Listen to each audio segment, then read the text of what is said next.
বিসমিল্লাহির রহমানির রহিম। আসসালামু আলাইকুম বন্ধুরা, সবাই কেমন আছেন? আজকে চলে আসছে একটা সবজি রেসিপি নিয়ে। সবজি বলতে কি, শাক। সবাই আমার সাথেই থাকুন, আমি রান্নাটা তাড়াতাড়ি শুরু করে দিই। আমি চুলাটা জ্বালিয়ে দিয়েছি, দেখতেই তো পাচ্ছেন। এখন আমি একটু তেল দিয়ে দিচ্ছি। এই যে শাকে অত তেল না দিলেও চলে, হালকা দিলেও চলে। বন্ধুরা, আমার তেলটা কিন্তু গরম হয়ে গিয়েছে। এটা দেখেন আমি কি সুন্দর করে গরম করে নিয়েছি। এখন দিয়ে দিচ্ছি আমি কাটা পেঁয়াজ, তারপরে রসুন একসাথে কেটে ফেলেছি, আলাদা আলাদা কষ্ট করিনি। এই যে এটি দেখেন, বেশি করে দিতে হবে যেহেতু এটা শাক। শাকে একটু পেঁয়াজ রসুন না দিলে কিন্তু ভালো লাগে না খেতে। এই যে দিয়ে দিয়েছি। এখন একটু ভেজে নিব, তারপর আবার চলে আসবো। বেশিক্ষণ করতে গেলে, সব দেখাইতে গেলে ভিডিও বড় হয়ে যায়। আপনারা আমার সাথেই থাকুন বন্ধুরা।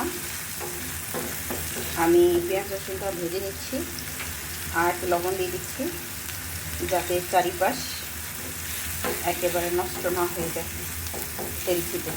কিন্তু দেখেন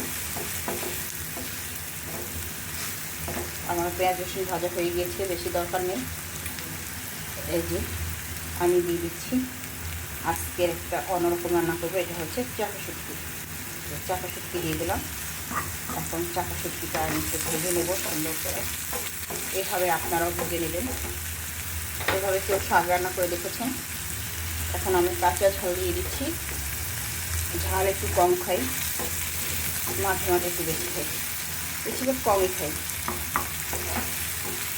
দিয়ে দিলাম। অনেকে কাঁচা ঝাল চাবাই চাবাই খাইতে পারে, খিদে খিদে পাই না, খেতে ঝাল লাগে।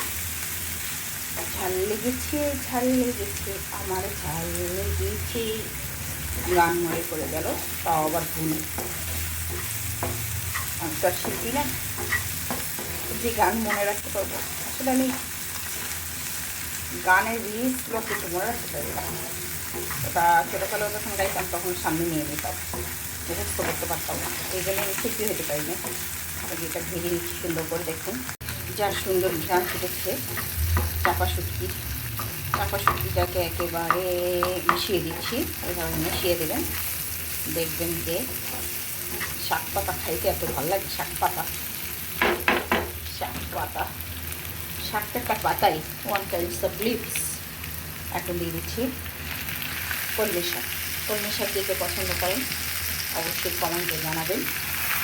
এই যে কলমি শাক দিয়ে দিলাম। চটপট রান্নাটা একদিন তাড়াতাড়ি করে ফেলবো, আপনাদের বেশি কষ্ট দিব না, তারা আমার সাথেই থাকবে। আমি একটু পানি দিয়ে দেবো।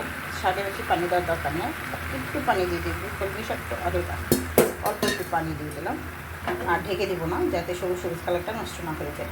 বন্ধুরা, এই যে এভাবে কিন্তু নেড়ে দেবে। শাক থেকে পানি বেরিয়েছে আর আমি একটু পানি দিয়ে দিয়েছি। এত সুন্দর লাগে খেতে, বাচ্চারা কিন্তু অনেক চয়েস করে। চাপা শুটকি দিয়ে কে কে রান্না করেছেন এবং কলমি শাক এভাবে রান্না করে খেয়েছেন অবশ্যই আমাকে জানাবেন কমেন্টে। এই যে দেখেন চাপা শুটকিটা কিন্তু সিদ্ধ হয়ে যাচ্ছে। আচ্ছা, আস্তে আস্তে কি বলি ভাই, কথা উল্টা পাল্টা বলে ফেলি। এই যে এইভাবে সুন্দর করে নেড়ে চেড়ে দেবেন। চাইনিজটা তো একটু সিদ্ধ হয়ে গেলে খেয়ে না, আমরা তো আবার খেতে পারি না, বাঙালি না। সব কিছু একেবারে মজা হবে, তারপর খেতে পারবো। বন্ধুরা, এই যে আমার কিন্তু কলমি শাকটা হয়ে গেছে। কলমি শাক পাতা কিন্তু একটু লবণ কম দিলেই ভালো লাগে, আমার কাছে কম দিলে বেশি লাগে, হচ্ছে যার যার স্বাদ মতো। এই যে দেখেন এটা হচ্ছে চাপা শুটকি, এবং চাপা শুটকি দিয়ে কিন্তু একটু ঝোল ঝোলও রাখতে পারেন, আবার একদম যার পছন্দ না সে একদম শুকিয়ে ফেলতে পারেন। তা আমি একটু অল্প অল্প ঝোল ঝোল রাখবো, যে একটু যাতে শুকনো শুকনো না লাগে। শুকনো শুকনো খেতেও ভালো লাগে, এভাবে খেতেও কিন্তু ভালো লাগে। এভাবে তৈরি করে ফেলবেন কলমি শাক আর চাপা শুটকি। তোরা হ্যালো হ্যালো বলি কেন জানো, তোমরা তো কেউ আপনারা তো কেউ সারা দেন না, এই জন্য আমি হ্যালো হ্যালো বলি। এই যে তৈরি হয়ে গেল আমার কলমি শাক দিয়ে চাপা শুটকি দিয়ে দারুণ স্বাদের একটা কলমি শাক রেসিপি। আপনারা এইভাবে রান্না করবেন। সবাই ভালো থাকবেন, সবার প্রতি রইল অনেক অনেক ভালোবাসা, শুভেচ্ছা, দোয়া। সবাই আমার জন্য দোয়া করবেন। এই যে এইভাবে রান্না করবে। আল্লাহ হাফিজ।